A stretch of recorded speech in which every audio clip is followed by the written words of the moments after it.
Bismillahirrahmanirrahim. Assalamualaikum warahmatullahi wabarakatuh.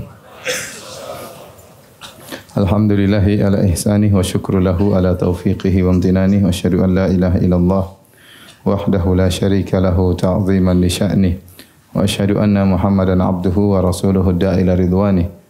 Allahumma salli alaihi wa ala alihi wa ashabi wa ikhwani. Pada pertemuan yang lalu telah kita bahas bagaimana tentang tewasnya Fir'aun yang ditenggelamkan oleh Allah di Laut Merah dan kejadiannya pada tanggal 10 Muharram. Tanggal 10 Muharram. Allah berfirman, "Kam taraku min jannati wa uyun." Alangkah banyaknya taman dan mata air yang mereka tinggalkan. Fir'aun dan anak buahnya keluar meninggalkan kemewahan mereka. Taman-taman yang indah, mata air indah yang ada di Mesir mereka tinggalkan. Wa zuru'in wa maqamin karim, dan kebun-kebun serta tempat-tempat yang indah. Wa na'matin kanu fiha fakihin, kenikmatan, kemewahan yang selama ini mereka rasakan mereka tinggalkan. Kadzalik, dan demikianlah awrasnaha qauman akharin, kami wariskan kepada kaum yang lain. Fama bakat alaihimus sama'u wal ardu wa ma kanu munzarin, maka langit dan bumi tidak menangisi mereka dan mereka juga tidak diberi tangguh. Maksudnya kata para ulama, tatkala Fir'aun dan bala tentaranya tewas, tidak ada yang sedih dengan tewasnya mereka. Ya, tidak ada yang sedih dengan tewasnya mereka. Bahkan orang-orang gembira dengan tewasnya Fir'aun dan bala tentaranya. Makanya Allah mengatakan langit dan bumi tidak menangis atas tewasnya mereka. Tatkala mereka tewas, ya, maka ya Allah selamatkan seluruh Bani Israel. Tidak ada seorang Bani Israel pun yang ketinggalan, ya, selamat bisa menyeberang lautan, dan tidak seorang pun dari pengikut Fir'aun yang selamat. Seluruh pengikut Nabi Musa alaihissalam semuanya selamat, dan seluruh pengikut Fir'aun semuanya ditenggelamkan. Sebagaimana yang kita sampaikan pada pertemuan yang lalu, mulailah sebagian Bani Israel meragukan akan wafatnya Fir'aun. Maka Allah Subhanahu wa taala berfirman, "Al-yauma nunajjika bi badanika litakuna liman khalfaka ayah." Maka pada hari ini kami selamatkan jasad engkau wahai Fir'aun. Maka Fir'aun sendiri yang diselamatkan oleh Allah dan dia dikeluarkan dari Laut Merah masih memakai jubahnya, jubah kebesarannya, agar Bani Israel tahu bahwasanya Fir'aun telah tewas. Setelah itu mereka melanjutkan perjalanan meninggalkan negeri Mesir dengan tujuan menuju kepada Palestina. Allah Subhanahu wa taala, ya, berfirman bahwasanya mereka tatkala melewati Bani Israel, ternyata mereka melewati tatkala mereka melewati Laut Merah, mereka mendapati sekelompok orang yang sedang menyembah berhala. Kata Allah Subhanahu wa taala, "Wajawazna bi bani Israil al-bahra fa atau ala qaumin yaqufuna ala asnamin lahum." Tatkala kami selamatkan Bani Israel melewati Laut Merah, mereka pun mendatangi suatu kaum yang sedang ukuf, yaitu sedang berdiam di berhala-berhala mereka yang mereka sedang sembah. Tiba-tiba Bani Israel berkata, "Qalu ya Musa ja'alana ilahan kama lahum alihah." Kata mereka, "Wahai Musa, jadikanlah kami sesembahan sebagaimana mereka punya sesembahan." Jadi pada kesempatan kali ini saya akan menyebut bagaimana, ya, akhlak Bani Israel yang kurang ajar sama Nabi Musa alaihi salam, ya. Mereka sudah melihat mukjizat Nabi Musa yang begitu banyak. Mukjizat Nabi Musa terhadap Fir'aun yang walaqad ataina Musa tis'a ayatin bayyinat. Kami sungguh telah berikan kepada Musa 9 mukjizat yang jelas. Mereka lihat mukjizat yang begitu banyak dilakukan oleh Nabi Musa alaihissalam, namun mereka tetap berandal terhadap Nabi Musa, kurang ajar terhadap Nabi Musa, dan kita akan sebutkan silsilah kurang ajarnya mereka pada pertemuan kali ini.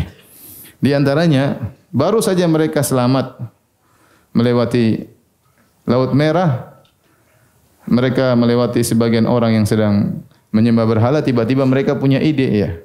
Ya Musa, tolong bikinkan kami patung seperti mereka punya patung. Subhanallah. Nabi Musa ini baru saja diselamatkan oleh Allah, baru saja melihat mukjizat yang Allah berikan kepada Nabi Musa. Kok tiba-tiba minta kesyirikan? Ya Musa, ij'al lana ilahan kama lahum aliha. Buatkanlah bagi kami berhala sebagaimana mereka punya berhala. Kata para ulama, ini diakibatkan karena mereka terlalu lama ditindas oleh suku Akbat dari Mesir. Mereka ratusan tahun di bawah ya penindasan Firaun dan pengikutnya, sehingga ya karena interaksi yang sangat kuat, apalagi status mereka sebagai budak, sementara Firaun dan badan tentaranya sebagai penguasa, maka mewariskan pemikiran suku Akbat kepada mereka. Namanya interaksi pasti membuat pengaruh. Oleh karena kita tahu sebagian adat istiadat orang-orang Hindu ya masih tersebar di sebagian kaum muslimin. Kenapa? Karena terlalu lama ya. Terlalu lama dulu Hindu lama di sini, kemudian interaksi yang luar biasa, kemudian akhirnya masih tersisa warisan-warisan mereka yang diikuti oleh kaum muslimin ya. Sampai ada orang Hindu menulis buku tentang adat istiadat Hindu yang masih berlaku dalam tradisi umat Islam. Saya pernah pegang bukunya karangan orang pendeta Hindu ya. Kenapa interaksi yang terlalu kuat? Demikian juga kata para ulama, bagaimana Bani Israel minta dibikinkan Tuhan? Padahal baru diselamatkan oleh Allah Subhanahu wa taala karena mereka terlalu lama berinteraksi dengan kaum Mesir. Ratusan tahun, apalagi status mereka sebagai anak buah, sebagai budak. Akhirnya mereka minta dibikinkan Tuhan. Maka apa kata Nabi Musa alaihissalam ya? Innakum qaumun tajhalun ya. Sungguhnya kalian adalah orang-orang yang jahil ya. Ij'al lana ilahan kama lahum aliha. Qala innakum qaumun tajhalun. Sungguhnya kalian adalah orang-orang yang jahil. Inna haula'i mutabarrum ma hum fihi wa batilu ma kanu ya'malun. Qala aghairallahi abghikum ilahan wa huwa faddalakum 'alal alamin. Kata Nabi Musa, sungguhnya mereka para penyembah berhala akan terputus keyakinan mereka dan batil apa yang mereka kerjakan. Yang mereka kerjakan itu kesyirikan, kebatilan. Apakah kalian ingin aku mencarikan Tuhan lain selain Allah untuk kalian? Padahal Allah yang telah muliakan kalian di atas alam semesta. Ini kemungkinan pertama yang mereka lakukan kepada Nabi Musa alaihissalam. Kemudian Allah Subhanahu wa taala memanggil Nabi Musa alaihissalam dalam firman-Nya, wa wa'adna Musa 30 lailatan wa atmamnaha bi 10 fatama miqatu rabbih 40 lailah. Kami pun membuat perjanjian untuk bertemu dengan Nabi Musa setelah 30 hari, kemudian kami sempurnakan tambah lagi 10 hari jadi 40 hari, maka jadilah janji bertemu dengan Rabb-Nya Nabi Musa 40 hari. Maka Allah menyuruh Nabi Musa datang untuk menemui Allah Subhanahu wa taala di Bukit Tursina. Maka Nabi Musa alaihissalam puasa selama 30 hari. Puasa selama 30 hari. Kemudian setelah 30 hari lewat, maka Nabi Musa pun berbuka. Kemudian beliau pun pergi kepada Allah Subhanahu wa taala. Maka Allah bertanya, "Kenapa kau berbuka wahai Musa?" Kata Nabi Musa, "Agar saya merubah aroma bau mulutku." Kata Allah Subhanahu wa taala, "Tidakkah kau tahu bahwasanya bau mulut orang yang berpuasa lebih baik di sisiku daripada bau minyak kasturi? Pulanglah engkau dan berpuasa lagi 10 hari." Maka Nabi Musa pulang lagi, kemudian dia berpuasa 10 hari. Itulah firman Allah Subhanahu wa taala, "Wa atmamnaha bi 10." Kami pun suruh tambah lagi 10 hari. Fatamma miqatu rabbih 40 lailah. Maka jadilah waktu untuk bertemu dengan Allah 40 hari Nabi Musa berpuasa. Kemudian waktu Nabi Musa hendak pergi bertemu dengan Allah, Nabi Musa meninggalkan kaumnya, Bani Israel, yang baru saja diselamatkan dari kejaran Firaun dan bala tentaranya. Maka Nabi Musa alaihissalam wa qala li akhihi Haruna ukhlufni fi qaumi. Maka dia pun mengatakan kepada saudaranya, wahai Harun, tolong jadi khalifahku, yaitu penggantiku dalam mengurusi kaumku. Karena yang jadi rasul utama adalah Nabi Musa alaihissalam. Adapun Harun hanyalah pengikut Nabi Musa alaihissalam. Wa aslih wa la tattabi' sabilal mufsidin. Nabi Musa berkata, hendaknya kau berbuat baik dan jangan kau ikuti perbuatan orang-orang yang merusak. Ini isyarat dari Nabi Musa bahwasanya Bani Israel ini banyak yang kurang ajar ya. Makanya dia mengatakan, ya ukhlufni fi qaumi wa aslih. Hendaknya engkau menjadi penggantiku mengurusi mereka dan berbuat baiklah engkau wahai Harun. Wala tattabi' sabilal mufsidun, jangan kau ikuti orang-orang jalannya orang-orang yang merusak. Dan Kalau orang dikatakan ada orang dikatakan ente yang baik ya, yang bertakwa kepada Allah, ya, meskipun dia orang soleh dia jangan tersinggung. Dia jangan tersinggung. Allah Subhanahu wa taala berkata, "Ya ayuhan nabiyyu taqillah." Wahai nabi bertakwalah kepada Allah. Itu Nabi sallallahu alaihi wasallam. Apalagi kita dikatakan bertakwalah kepada Allah, berbuat baiklah ya. Jangan kita tersinggung. Emang saya tidak baik? Emang saya tidak bertakwa? Enggak apa-apa. Nabi saja dibilang sama Allah, "Ya nabi, ya ayuhan nabi taqillah." Wahai Nabi bertakwalah kepada Allah. Lihatlah Nabi Musa berkata kepada Harun, wa aslih, wahai Harun. Nah Harun Nabi atau bukan? Nabi. Wahai Harun berbuat baiklah engkau. Ingat, jangan ikuti orang-orang perusak dari kalangan Bani Israel. Akhirnya Nabi Musa pergi meninggalkan mereka. Walamma jaa Musa limiqatina wa kallamahu rabbuhu.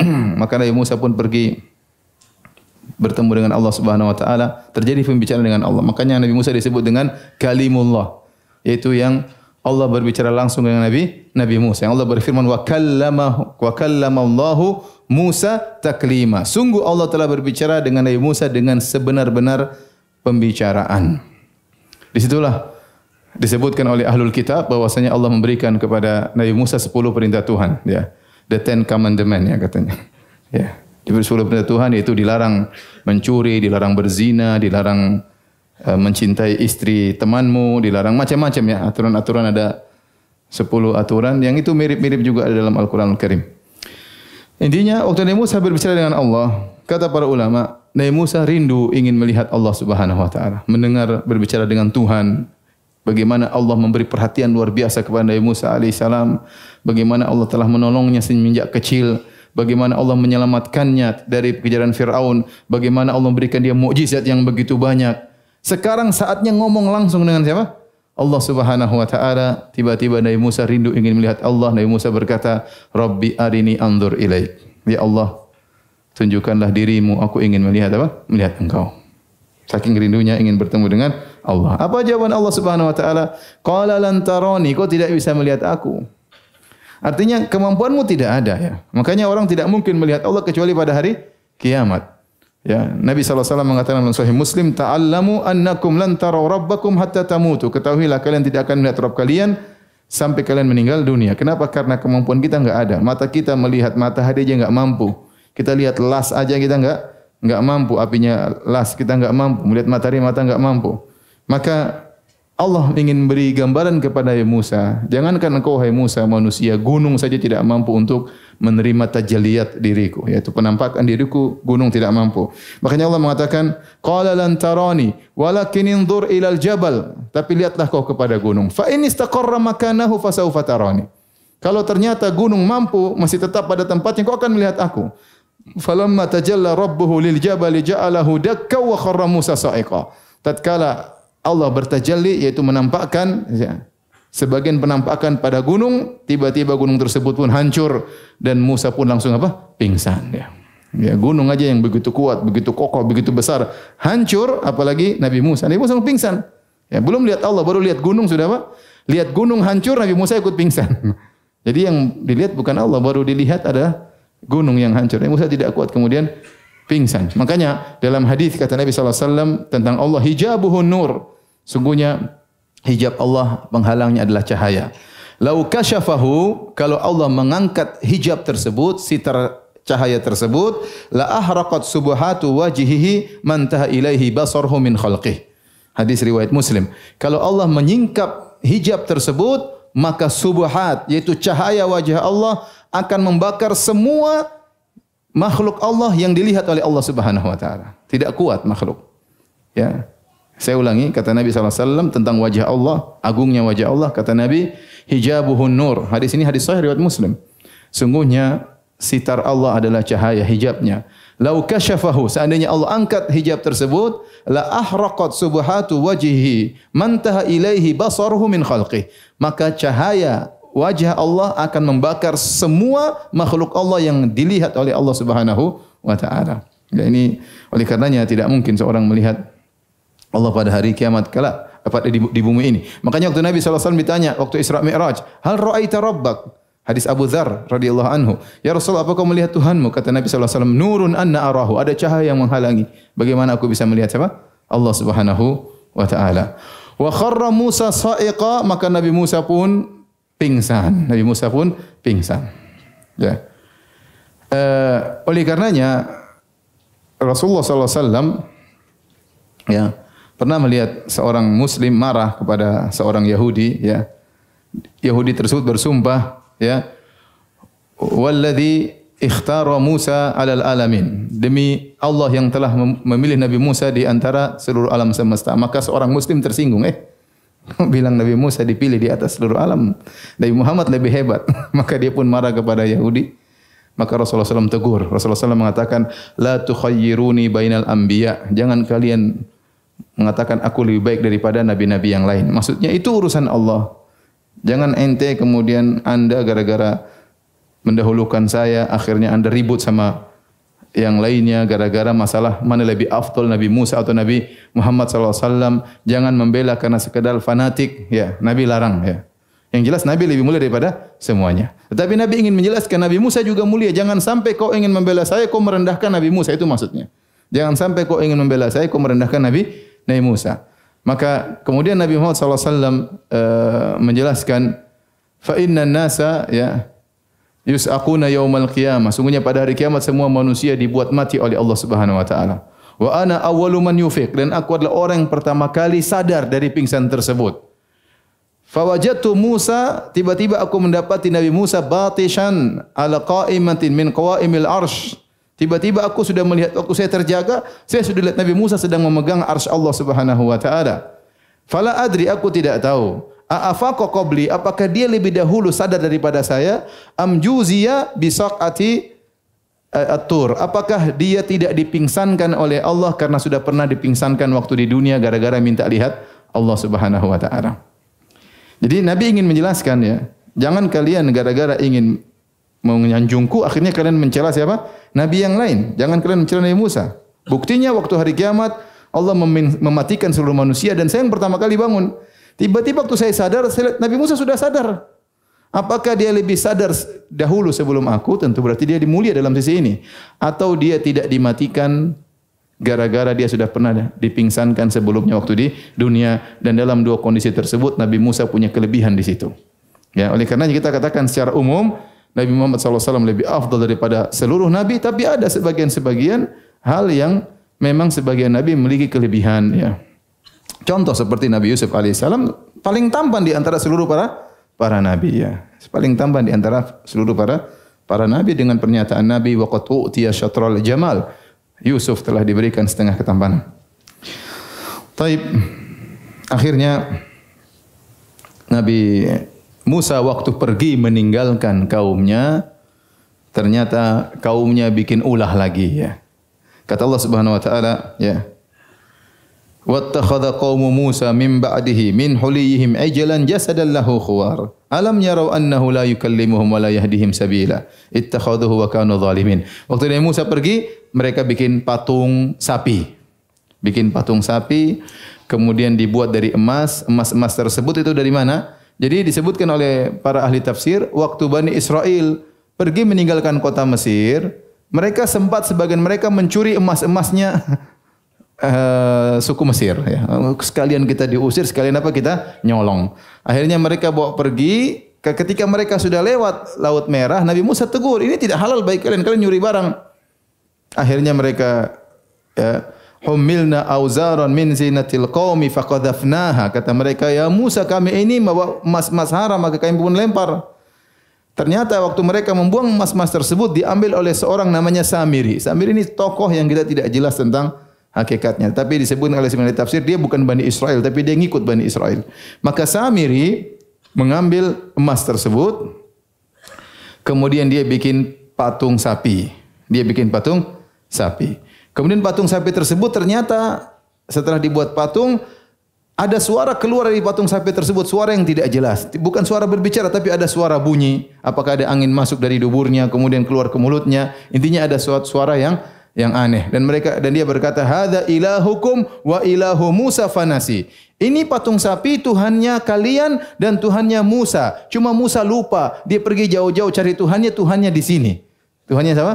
Sapi. Afala yarawna alla yarju ilaihim qawla.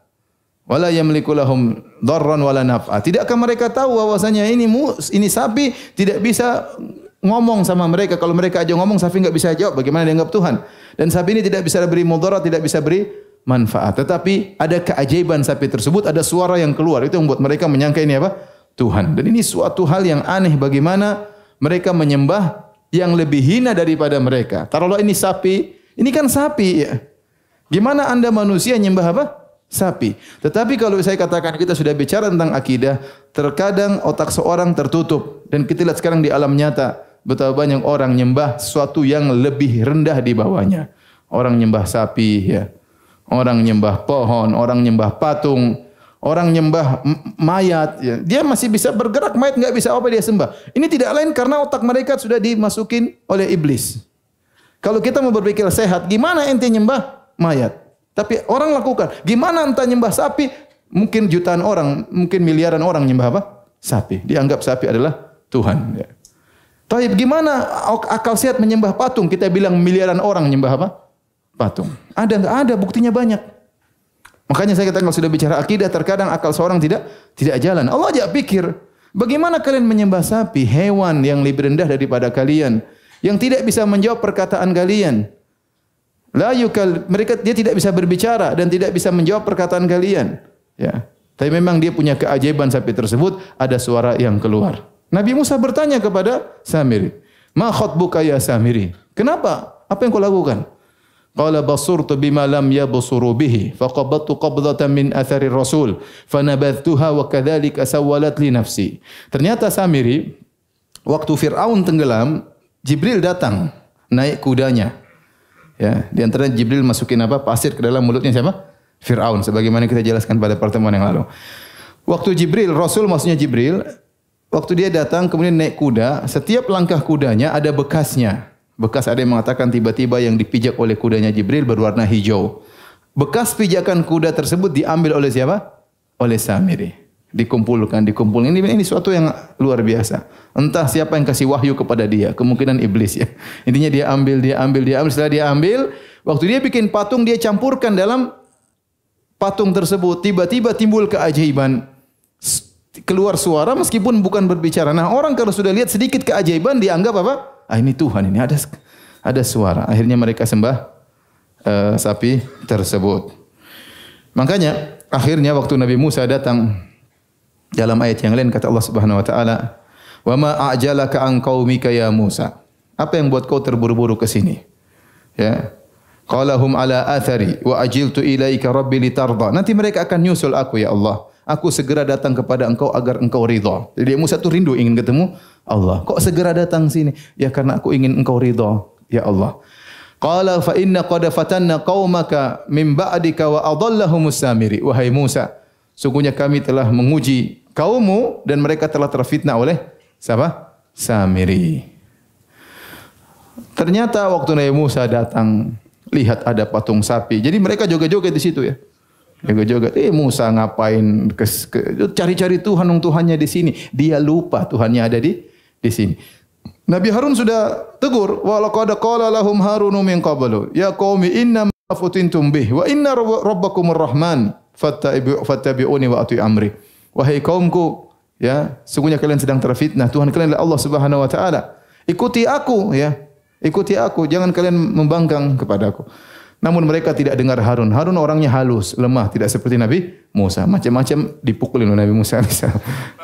Harun orangnya lembut, ya. Maka mereka mengatakan, ya, lan nabraha alai akifina hatta yarja ilaina Musa. Kami akan terus beribadah di patung sapi ini sampai Musa kembali.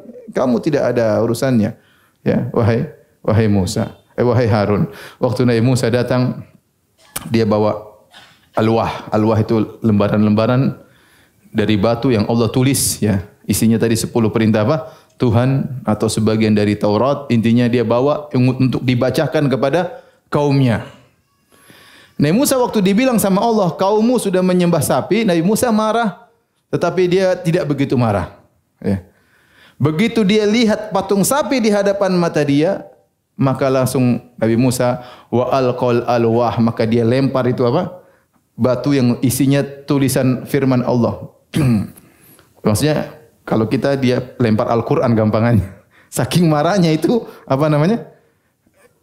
Al-Qur'annya versi Taurat itu dia lempar. Kemudian dia pun marah kepada kaumnya, dia datang kepada Nabi Harun ya. Kemudian ya apa namanya? Fa akhadha bi ra'si akhihi yajurruhu ilaih. Maka dia pegang kepala Harun, dia tarik, Harun. Saking marahnya. Nabi Harun mengatakan, "Ya bena umma, la ta'khudh bi lihiyati wala bi ra'si." Jangan kau pegang jenggotku dan kepalaku. Marahnya bukan kamu tuh ngapain, enggak. Kamu tuh ngapain gitu lah. Ditarikin. Saking kuatnya Nabi Musa alaihissalam. Kata Nabi Harun, "Wa kanu yastad'afuni." Mereka menganggap aku lemah. Wa kadu inna qaumi istata'afuni wa kadu yaqtulunani. Mereka menganggap aku lemah, bahkan mereka mau bunuh saya waktu saya tegur-tegur.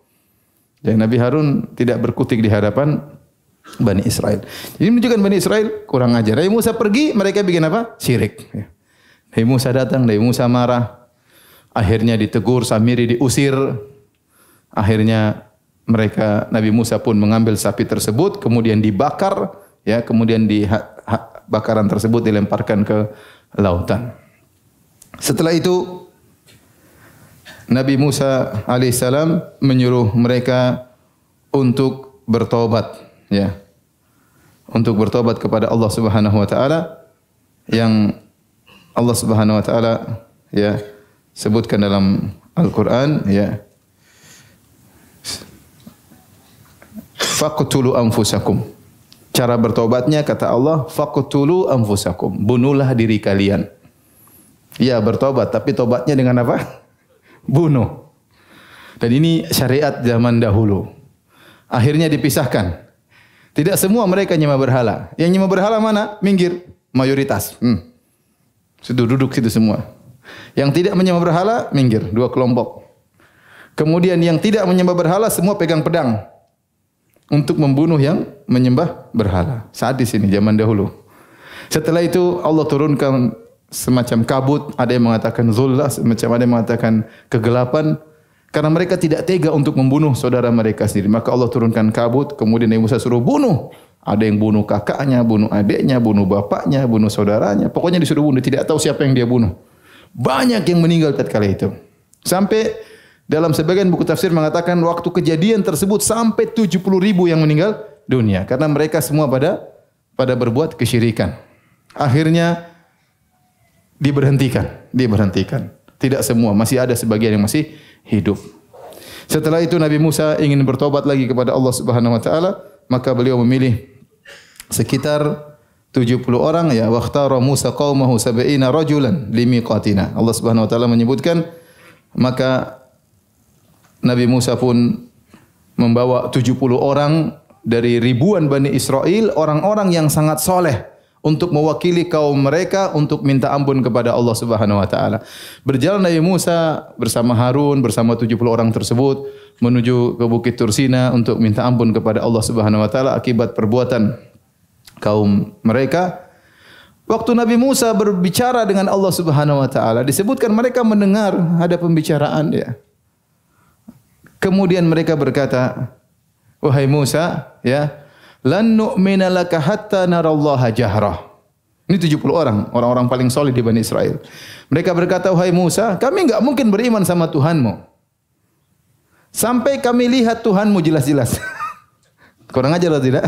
Kurang ajar. Ini yang paling soleh di antara mereka. Nabi Musa ngomong, mereka enggak percaya. Mana Tuhanmu dulu, baru kita percaya. Fa akhadhathumus sa'iqatu, tiba-tiba Allah turunkan halilintar, tewaslah mereka.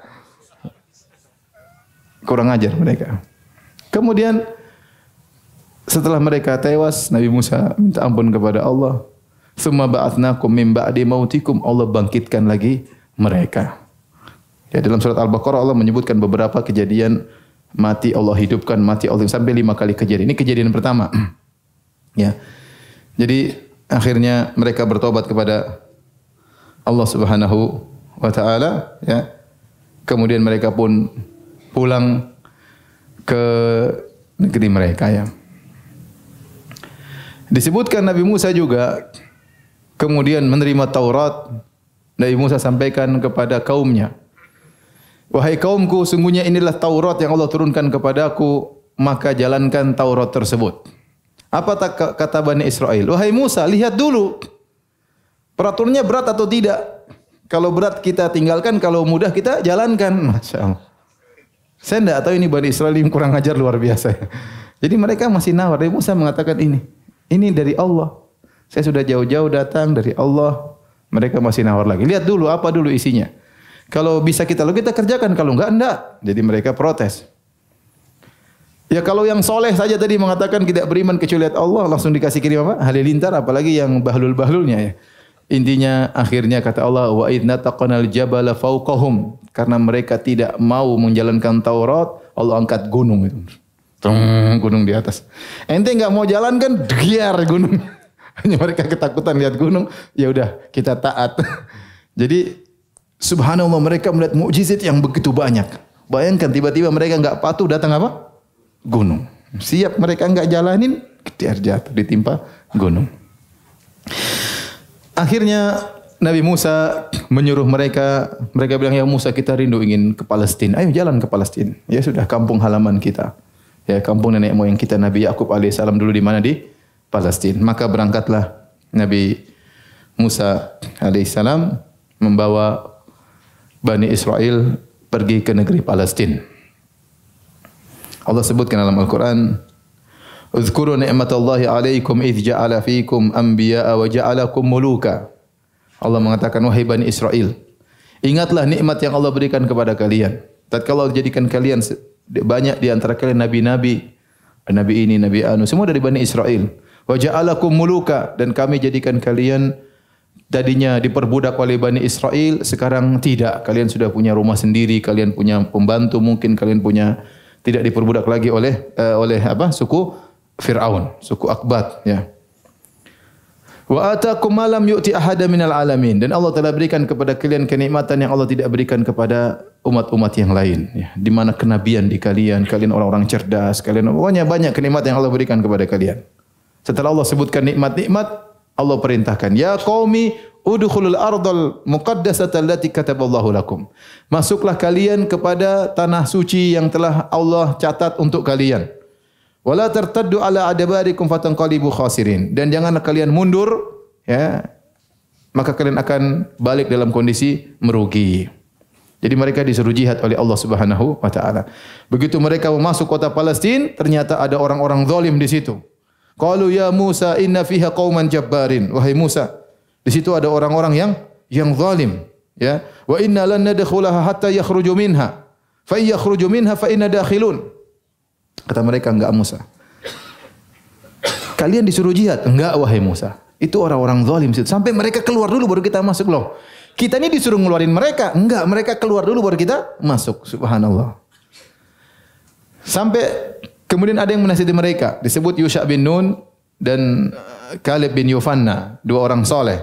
Qala rajulani minal ladzina yakhafuna an amallahu alaihim udkhulu alaikumul bab. Udkhulu alaikumul bab fa idza dakhaltumuhu fa innakum ghalibun. Kata mereka ya.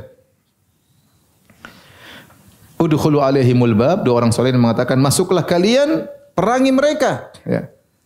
Fa idza dakhaltumuhu, kalau kalian masuk pintu tersebut, fa innakum ghalibun, kalian pasti menang. Ini orang-orang zalim, namun tidak kalah zalim daripada Firaun. Firaun lebih hebat daripada mereka ini. Bala tentaranya lebih banyak, Firaun lebih jago, tapi Allah selamatkan kita, Allah menangkan kita. Ini mereka kecil. Kenapa kalian tidak masuk? Apa jawab mereka? Ya Musa, inna lan nadkhulaha abadan ma damu fiha. Mereka ngeyel, wahai Musa, selama-lamanya kami tidak akan masuk. Ya. Selama mereka masih di situ, kami tidak bakalan masuk. Terus perkataan mereka yang kurang ajar, kata mereka, fadhhab anta wa rabbuka faqatila innaha huna qaidun. Kalau gitu Musa, kau saja sama Tuhanmu sana perang. Kita nunggu di sini hasilnya. Yang menakjubkan mereka mengatakan, pergilah engkau dan Tuhanmu, bukan Tuhan kita. Fadhhab anta wa rabbuka, pergilah engkau dan Tuhanmu. Ini kan Tuhan kita bareng-bareng. Ini Nabi kurang ajar sama Nabi Musa alaihissalam. Saat itu Nabi Musa ini memang kaum brengsek. Adapun kisah dalam buku tafsir bahwasanya ternyata ada orang raksasa-raksasa di situ ya, yang tinggal di Palestina Ya, kemudian sebagian kaum Nabi Musa jalan masuk ditangkap sama raksasa, ditangkap 9 orang, dimasukkan kantongnya. Ya. Kemudian dibawa ke bosnya di sini. Siapa ini kecil-kecil ini? Oh ini kaum Nabi Musa. Itu semua khurafat. Ya. Semua khurafat. Disebutkan di antara raksasa tersebut namanya Auj bin Nuk. Auj bin Nuk adalah seorang yang tingginya 3.300 hasta, ya, 333 sepertiga hasta, ya. 3.333 sepertiga apa? Hasta. Itu kira-kira 2 kilometer tingginya. Kira-kira berapa? 2 kilometer, ya. Kalau dia lagi mau makan, dia masukkan tangannya ke lautan ambil ikan, dia bakar di matahari. Ya, itu dongeng semua kata Ibnu Katsir, ini enggak benar, Israiliyat, tidak ada dalilnya. Kalau ternyata yang di Palestina memang besar-besar itu ya pantaslah Bani Israel ketakutan. Gimana ngelawan raksasa kayak gitu. Sebutkan akhirnya Nabi Musa ngelawan Uj bin Nuk itu yang jagoan mereka karena Nabi Musa aja tingginya enggak sampai ke mata kakinya. Nabi Musa punya tongkat panjang dan Nabi Musa bisa loncat 5 meter, kemudian tongkatnya 5 meter bisa sampai ke mata kakinya. Maka waktu Nabi Musa bunuh diri bisa lempar, ciat, ting, mati dia, ya. Sesuai dengan ukuran, loncat 5 meter, tongkat 5 meter, kena karena mata kakinya apa? Tinggi, ya. Itu semua khurafat. Yang benar mereka orang biasa. Makanya disuruh untuk apa? Berjihad. Tatkala mereka tidak mau berjihad, mereka akhirnya mundur dan tidak mungkin Nabi Musa maju sendiri. Tidak mungkin Nabi Musa masuk. Nabi Musa maju dengan Harun, dengan Yusha bin Nun dan Kalib bin Yohanna, cuma 4 orang lawan mereka begitu banyak. Akhirnya tidak jadi berjihad. Tatkala itu Nabi Musa berkata, "Qala rabbi inni la amliku illa nafsi wa akhi." Ya Rabbku, aku tidak bisa menguasai kecuali diriku dan saudaraku. Fafruq bainana wa bainal qaumil fasiqin. Berilah hukuman keputusan antara kami dengan orang-orang fasik ini. Nabi Musa menamakan kaumnya orang apa? Orang fasik. Allah berkata, "Qala fa innaha muharramatun 'alaihim." Sungguhnya Palestina jadi haram bagi mereka. Arba'ina sanatan yatihuna fil ard. Selama 40 tahun mereka akan tersesat di atas muka bumi. Maka waktu mereka pulang meninggalkan Palestina, mereka dibuat tersesat oleh Allah Subhanahu wa taala. Mau ke mana enggak bisa, balik lagi ke situ. Mau ke sana, ke utara, balik lagi ke situ. Mau ke selatan, balik lagi. Mereka tinggal di suatu padang yang mereka kemudian beranak pinak di situ selama 40 tahun dan mereka tidak bisa keluar dari situ. Kemanapun mereka pergi, kondisinya selalu kembali kepada tempat yang sama. Disebut dengan masa tih, yaitu masa mereka disesatkan oleh Allah Subhanahu wa taala. Allah berkehendak bisa. Mau pakai kompas, mau pakai mata angin, tetap aja kembali lagi ke tempat yang sama. Allah bikin mereka tersesat. Nah, di dalam masa-masa mereka tersesat tersebut terjadi banyak kejadian. Ya. Di antaranya, ya, mereka mengeluh kepada Nabi Musa. Ya, ya Musa, ini padang pasir panas banget. Ya. Mintalah kepada Tuhanmu agar menaungi kita. Maka Allah kirim apa? Ya, gomama. Ya. Wa anzalna alaikumul gomama. Ya. Allah turunkan apa? Awan. Jadi mereka kemana-mana adem, luar biasa. Ini mukjizat bukan? Mukjizat. Bayangkan mereka kemana-mana ada awan datang. Semua panas mereka adem. Allah ingatkan, kami berikan kalian nikmat begitu banyak, kami turunkan awan. Sementara orang semua kepanasan. Kemudian setelah itu mereka bilang, wahai Musa, kami lapar. Kata Allah, wa anzalna alaikumul manna wassalwa. Allah turunkan makanan. Al-manna wassalwa. Ada yang mengatakan makanan dari surga, ada yang makanan dari langit. Intinya makanan tersebut turun. Manna wassalwa. Manna ada yang mengatakan makanan yang siap dimakan, ada yang mengatakan tumbuh-tumbuhan, biji-bijian yang enak. Intinya manna tersebut nyantol di pohon-pohon. Mereka tinggal ambil, tinggal makan. Adapun salwa adalah burung yang mudah untuk ditangkap. Tidak susah. Tinggal mereka panggang, mereka makan enak. Ya, mereka makan. Sudah dikasih kenikmatan. Makanan bukan makanan biasa. Ya. Ini makanan kalau istilah kita restoran yang paling enak. Manna wa salwa. Datang tinggal makan. Lama-lama mereka bosan. Kata mereka, fad'u lana rabbaka yukhrij lana min bakaliha wa kisai wa fumiha wa adasa wa saliha. Ya. Ya Allah, ya Musa, mintalah kepada Tuhanmu ganti makanan ini. Jangan manna salwa terus. Kami ingin makan ketimun, ingin makan adas, pengen makan bawang putih, bawang merah, ya, sayur-sayuran. Kata Nabi Musa, qala atastabiduna alladhi huwa adna billadhi huwa khair ihbitu misran fa inna lakum ma sa'altum. Kalian mau ganti makanan lezat ini dengan sayur mayur, ketimun, bawang putih, bawang merah, adas. Itu di mana-mana juga ada. Kalian tinggal pergi ke sana kalian dapat. Kenapa susahnya? Kalian ingin makan sayur tinggal pergi ke sana, ambil, ya tinggal mana salwa turun lagi. Subhanallah, mereka apa? Mereka tidak pernah puas. Jadi selalu nuntut kepada mintakan, tapi tidak patuh kepada Allah Subhanahu wa taala. Luar biasa. Jadi mukjizat yang mereka dapatkan itu banyak sekali. Kemudian juga mereka haus, ya. Wa idz istasqa Musa liqaumihi faqul nadrib bi asaqal hajar. Kata mereka, wahai Musa, haus Musa, kita perjalanan jauh enggak ada air. Minta kepada Tuhanmu agar berikan minum kepada kami. Dari Musa berdoa. Maka Allah mengatakan, pukulkan batu dengan tongkatmu, fanbajasat minhu, maka keluarlah dari batu tersebut 12 keran. Jadi batu tiba-tiba 12 keran. Kenapa? Karena mereka 12 suku. Ya. Masing-masing ngambil dari kerannya. Itu batu dipukul, ting, keluar 12. Akhirnya kalau sudah selesai, kerannya tertutup, kemana-mana mereka pikul batu itu. Jangan sampai apa? Kehausan lagi. Setiap haus dipukul, ting, keluar apa? Air. Jadi maksud saya mukjizat yang mereka rasakan terlalu apa? Terlalu banyak. Tapi mereka memang kurang ajar, ya. Kemudian juga ada kejadian tentang salah seorang dari mereka dibunuh. Jadi hebohlah. Orang itu dibunuh. Akhirnya siapa yang bunuh ini? Ada seorang dari mereka ngejek. Ya sana tanya Musa sanalah. Kan Musa tanya, dia pasti tahu. Yang Musa tidak tahu ilmu gaib. Nabi Musa tidak tahu siapa yang bunuh orang ini. Dia nabi tapi tidak tahu ilmu gaib. Allah tidak kasih tahu, dia tidak tahu. Akhirnya Nabi Musa diwahyukan oleh Allah menyuruh mereka untuk menyembelih seekor sapi. Innallaha ya'murukum an tadhbahu baqarah. Qalu atattakhiduna huzwa? Qala a'udzu billahi an akuna minal jahilin. Kata Nabi Musa, kalau kalian ingin tahu siapa yang bunuh orang ini, carilah seekor sapi dan sembelihlah seekor sapi tersebut. Kata mereka, "Ya Musa, engkau ngejek kami. Apa hubungannya sapi dengan orang mati?" Dan memang Nabi Musa sengaja suruh sapi karena mereka pernah nyembah apa? Sapi. Itu ambil sapi, potong itu sapi. Ya. Atattakhiduna huzwa? Kau ngejek kami ya. Karena Musa, ya Allah, sejak kapan aku pernah ngejek kalian? Kalian sudah berpuluhan tahun sama saya. Saya tidak pernah ngejek kalian. Sudah cari sapi aja.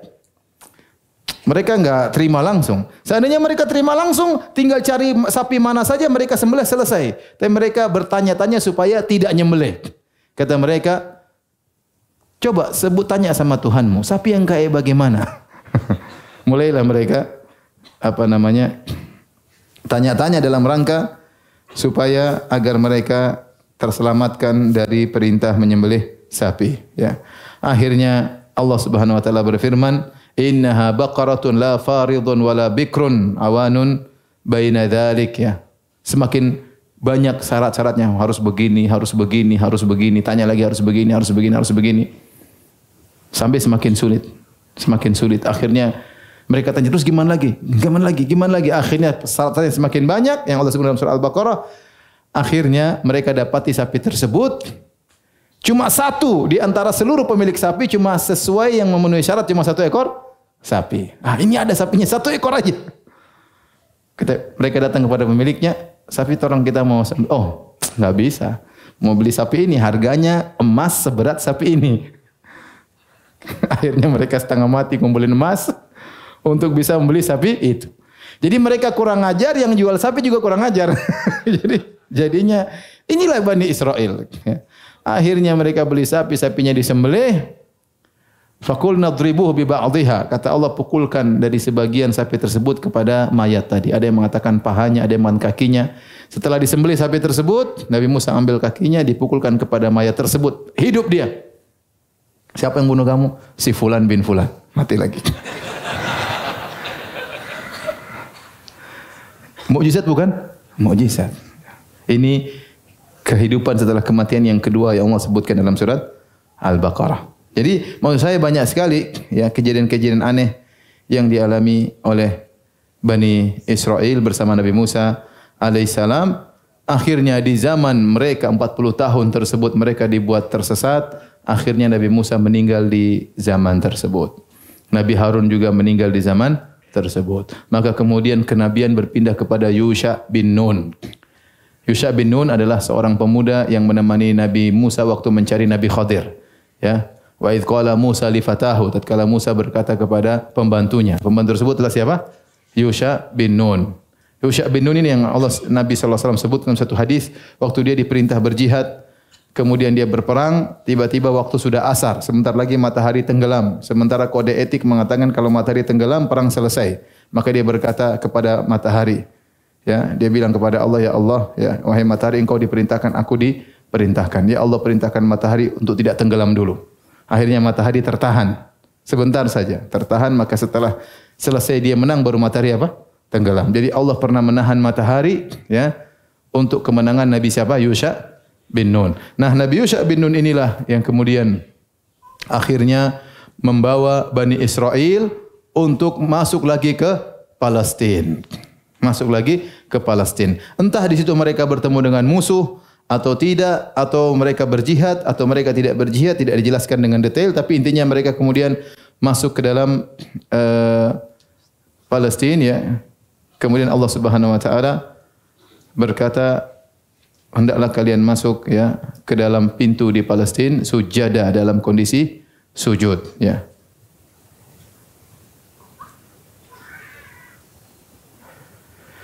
Tapi waktu mereka disuruh sujud untuk masuk maksudnya sujud masih dalam kondisi ruku.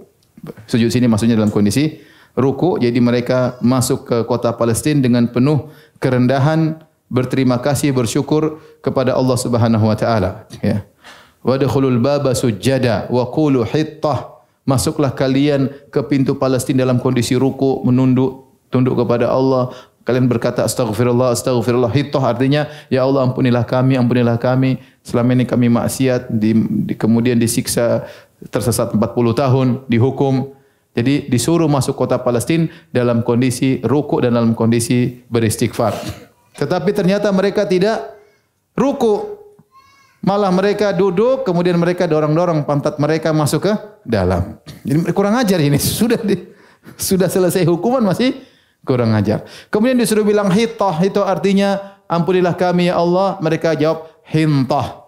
Gandum, pingin makan. Jadi subhanallah, ini makhluk kurang ajar sekali, ya. Ini Bani Israel. Fabaddala alladziina dzalamu qawlan ghairal ladzi qila lahum, ya. Mereka mengganti perkataan, harusnya bilang hittah, mereka ganti hittah. Jadi tidak ada suatu suku yang kurang ajar kepada Tuhan seperti apa? Seperti Bani Israel, ya. Sangat-sangat kurang ajar, ya. Makanya kalau antum lihat isi Taurat, mereka sifati Allah dengan sifat yang kurang ajar, ya. Mereka bilang Allah istirahat pada hari Sabtu, habis ciptakan langit bumi 6 hari, Allah capek, ya. Ya, kita juga capek, hari Sabtu kita libur, solidaritas sama Tuhan. Masa Tuhan istirahat kita kerja? Jadi mereka sifati para nabi seperti Nabi Harun. Kata mereka Nabi Harun yang bikin patung sapi. Nabi Harun yang suruh bikin patung apa? Sapi. Padahal dalam Al-Quran Nabi Harun yang ngelarang. Mereka bilang Nabi Daud alaihissalam naksir sama istri orang. Kemudian akhirnya dia intip istri orang. Akhirnya dia suruh suaminya perang supaya mati. Bahkan dia berzina dengan istri orang sebelum. Mengerikan. Bilang mereka Nabi tentang Nabi Nuh, tentang Nabi Lut, tentang. Jadi mereka menggambarkan Nabi-Nabi Bani Israel dalam Taurat rusak. Kalau nabi-nabi saya rusak, apalagi apa? Bani Israelnya. Jadi inilah, ya, kisah Nabi Musa, dan akhirnya Nabi Musa disebutkan waktu Nabi Musa meninggal dunia, datang malaikat maut kepada Nabi Musa alaihissalam dalam bentuk menjelma menjadi manusia. Kemudian dia ingin mencabut nyawa Nabi Musa, ya. Kata malaikat, ajib rabbak, penuhi panggilan Rabbmu. Nabi Musa marah. Falatama Musa ainal malakil maut. Maka malaikat maut ditampar oleh Nabi Musa, matanya keluar. Kata para ulama, karena malaikat waktu itu dalam menjelma menjadi apa? Manusia. Maka sebagian sifat manusia ada pada malaikat. Maka ditampar oleh apa? Nabi Musa malaikat tersebut. Sehingga matanya buta, ya. Maka malaikat lapor kepada Allah, ya. Kata malaikat, ya Allah, engkau mengutusku kepada hamba yang tidak mau mati. Dia telah merusak mataku. Kata Allah, ya. Maka Allah kembalikan mata malaikat tersebut. Kembalilah kepada hambaku Musa. Kemudian bertanya kepada dia, kau ingin kehidupan? Ya. Kalau kau ingin kehidupan, letakkanlah tanganmu di seekor banteng, ya. maka berapa bulu yang ada di tanganmu, maka itulah umurmu. Ya. Kemudian setelah itu kau akan mati. Maka akhirnya malaikat bilang, wahai Musa, kau ingin hidupan, maka letakkanlah tanganmu di atas seekor banteng. Berapa rambut atau bulu yang ada di tanganmu, itulah ukuran berapa tahun yang kau akan hidup. Kemudian Musa bertanya, setelah itu kematian. Kata Nabi Musa, sebaiknya saya mati sekarang aja. Akhirnya Nabi Musa pun meninggal dunia. InsyaAllah pada pertemuan ke depan kita akan cerita bagaimana setelah Yusha bin Nun menempati Palestina, sampai mereka terusir, mereka dibunuh, mereka tersebar di mana-mana, sampai mereka mendirikan negara Israel Raya sekarang. Bi'iznillahi ta'ala, wallahu ta'ala alam bisawab. Kalau ada yang bertanya saya persilakan, kita dengarkan azan dikumandangkan terlebih dahulu. Taib, kita jawab pertanyaan. Mohon penjelasan Ustaz, manakah yang lebih utama untuk dilakukan apabila saya datang salat Jumat pada saat azan? Bolehkah langsung salat sunnah atau berdiri dulu menunggu azan lalu salat sunnah pada saat khutbah? Kedua, pada saat khutbah langsung duduk atau salat sunnah terlebih dahulu? Jawabannya, kalau kita masuk masjid sementara dikumandangkan azan kedua, yaitu azan sebelum khatib berkhutbah, maka sunnahnya kita langsung salat sunnah, ya. Tidak menunggu azan selesai. Kenapa? Karena menjawab azan hukumnya sunnah, sementara mendengar khutbah hukumnya apa? Wajib. Kalau kita menunggu azan selesai, maka kita akan salat sunnah tatkala khatib sedang berkhutbah. Dan itu kita akhirnya meninggalkan sebagian kewajiban. Tetapi kalau kita tatkala di azan dikumandangkan kita salat sunnah, berarti kita hanya meninggalkan sunnah menjawab apa? Azan. Jadi kesalahan banyak dilakukan oleh orang, kalau sudah azan mereka berdiri dulu, jawabin azan selesai baru mereka apa? Salat. Harusnya langsung salat saja. Ya, sehingga tatkala khatib berkhutbah mereka sudah bisa dengar dari awal. Kondisi kedua, kalau dia datang khatib sudah berkhutbah, maka tetap dianjurkan salat sunnah tetapi yang ringan, ya. Tidak harus baca surat setelah Al-Fatihah, ya, tapi intinya salat yang cepat karena kita ingin melaksanakan salat tahiyatul masjid dan segera mendengarkan khutbah daripada khatib.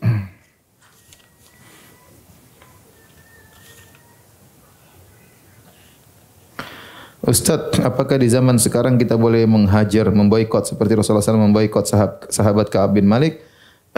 Masalah memboikot pelaku maksiat atau memboikot pelaku bid'ah, maka ini berkaitan dengan kata Ibnu Taimiyah rahimahullah dalam Majmu' Fatawa jilid 28, adalah berkaitan dengan amar ma'ruf nahi mungkar. Dan kita tahu namanya kaidah dalam beramar ma'ruf nahi mungkar adalah dibangun di atas maslahat. Jika penerapan amar ma'ruf nahi mungkar mendatangkan kemaslahatan, maka lakukanlah. Jika ternyata mendatangkan mudarat yang lebih, maka tidak perlu dilakukan. Nah, di zaman Nabi waktu Ka'ab bin Malik radhiyallahu anhu tidak ikut perang, berarti Ka'ab bin Malik melakukan bid'ah atau melakukan maksiat? Maksiat. Dia melakukan maksiat dan dihajar oleh Nabi SAW, ya, selama 50 hari atau 40 hari. Kemudian beliau pun sadar bersama dua temannya, ya, tidak diajak bicara, kalau salam tidak dijawab, ya, sampai Allah terima taubat mereka dan Allah turunkan ayat-ayat dalam surat At-Taubah, ya, wa ala thalathati alladziina khulifu dan seterusnya. Maka dari kisah ini para ulama mengambil faedah untuk menghajar pelaku maksiat dan juga pelaku bid'ah agar mereka kembali kepada kebenaran. Dan itu bab amar ma'ruf nahi mungkar, ya. Maka kalau itu ada maslahatnya, maka lakukanlah. Contoh seperti kita di rumah, misalnya ada anak kita yang satu nakal atau bagaimana, kita boikot, ya. Tidak disalamin, akhirnya dia nangis minta maaf, maka tidak apa-apa. Lakukan. Sama seperti seorang suami memboikot apa? Istrinya dengan harapan dia minta maaf, merasa tersiksa tatkala tidak didekati oleh suaminya, maka lakukan. Ya, sama kalau ada orang melakukan bid'ah, kita boikot, kemudian dia sadar gara-gara kita boikot, maka silakan lakukan. Pelaku maksiat kalau kita boikot, dia sadar, lakukan. Kalau pelaku bid'ah kita boikot, sadar, maka lakukan. Tapi kenyataannya sekarang di zaman ini tidak segampang itu. Kalau ada orang pelaku maksiat, kita boikot, tidak kita ajak ngomong, dia malah senang, dia pergi ke teman-teman tukang maksiat yang lainnya. Saya ketemu itu orang jenggotan, tidak dijawab salam saya. Mending saya ketemu teman-teman tukang mabuk, ya. Akhirnya dia malah semakin jauh. Ya. Sama sekarang kalau kita misalnya ada orang melakukan bid'ah, kita sikapi, malah kita yang disikapi oleh masyarakat. Malah kita yang dijauhi, malah kita yang susah. Sama sekarang ada istri yang misalnya tidak taat, kita boikot, kita yang sengsara. Iya, kita yang sengsara. Dia santai-santai saja, kita yang sengsara. Beda kalau seorang istrinya 4, kalau satu diboikot, pasti istrinya sadar. Tapi kalau istri cuma satu, ya udah. Ya, kita boikot dia, emang gue pikirin katanya. Kita yang menderita ya.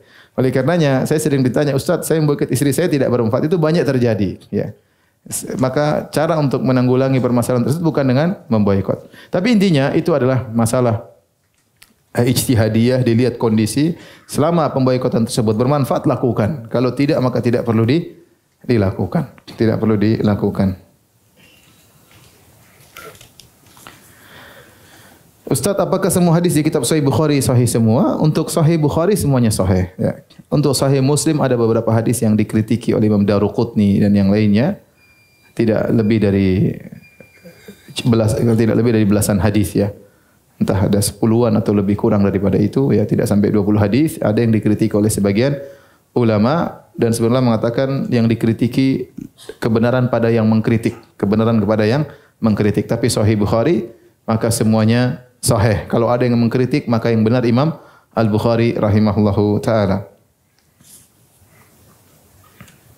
Bolehkah melamar akhwat tapi nikahnya 3 tahun ke depan? Boleh-boleh saja kalau akhwatnya mau ya. Tapi ingat, setelah Anda melamar belum terjadi apa-apa. Ya, itu bukan kekasih Anda, ya apalagi istri Anda. Maka dia wanita seperti yang lainnya. Tidak boleh Anda bermesraan dalam WhatsApp, tidak boleh. Kalau membicara maka harus ada orang ketiga, tidak boleh berkhulwat karena dia bukan siapa-siapa. Anda cuma booking ya. Kalau dia batalkan bookingan terserah dia. Ya, tapi intinya seharusnya kalau ngelamar langsung aja, jangan lama-lama. 3 tahun kelamaan. Tapi kalau Anda saking cinta sama dia, ya sudahlah, saya booking ya sudah. Ya itu yang penting dia setuju. Itu urusan masing-masing. Kalau keluarganya setuju enggak ada masalah. Tapi ingat, setelah lamaran itu tidak terjadi apa-apa. Dia masih wanita yang seperti wanita yang lain. Tidak boleh bermesraan, tidak boleh chatting-chattingan, pacar-pacaran di chattingan, tidak boleh ya, tidak boleh berkhulwat dan yang lainnya. Kenapa harus 3 tahun ya, akhi? Kasihan. Duit enggak ada kayaknya. Ustaz, apakah ada hadis yang menyatakan akan ada pernikahan di surga antara Siti Asiyah dengan istri Fir'aun dengan Nabi Muhammad SAW dan Maryam dengan Nabi Muhammad? Saya tidak tahu hadis ini ya. Jika ada, apakah ada amalan untuk hadir dalam pernikahan tersebut? Nah, hadisnya aja belum tentu ada.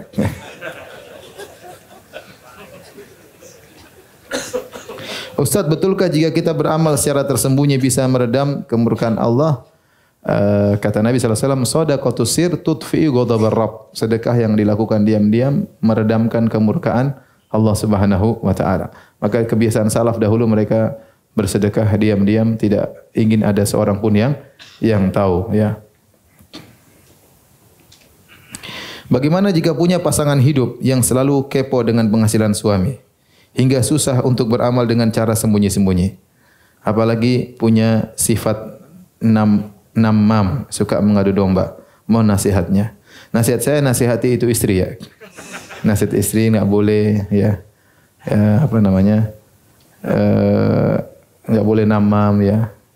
Kepo ada batasannya, tidak boleh semua harus dikepoin ya. Ya. Intinya istri mau tahu mau enggak tahu tetap saja antum bersedekah ya. Emang kalau ketahuan emang dilarang sedekah. Ya. Kalau antum ketahuan punya duit dilarang sedekah, berarti ente memang tidak pantas jadi suami. Ya. Anda berarti lemah. Padahal kata Allah Subhanahu wa taala, "Ar-rijalu qawwamuna 'alan nisa." Lelaki itu pemimpin pada wanita. Kata Ibnu Katsir, umara, yaitu apa? Raja bagi wanita. Nah, kalau Anda punya uang, Anda tidak bisa bersedekah sama ibu Anda karena ketahuan jumlahnya sekian. Kalau kurang diomelin istri, Anda tidak pantas jadi suami. Mau nikah sama siapa saja, Anda memang tidak pantas jadi suami. Maka Anda harus tegas, harus tegar hadapi istri. Nah, tidak boleh seperti ini. Ya, kamu tahu uang saya, ini saya punya hak untuk bersedekah kepada istri, bersedekah kepada yatim. Kecuali kalau kamu kurus, baru kamu protes sama saya. Kamu masih gemuk, masih nyaman. Kekurangan apa yang saya berikan sama kamu? Ya. Kalau istri udah kurus, sakit-sakitan, ya. Kemudian nggak dikasih makan, ya memang dia ente sedekah, ente kurang ajar namanya. Istri didahulukan. Tapi kalau istri alham nyaman, gemuk, bahkan berusaha diet dan yang lainnya.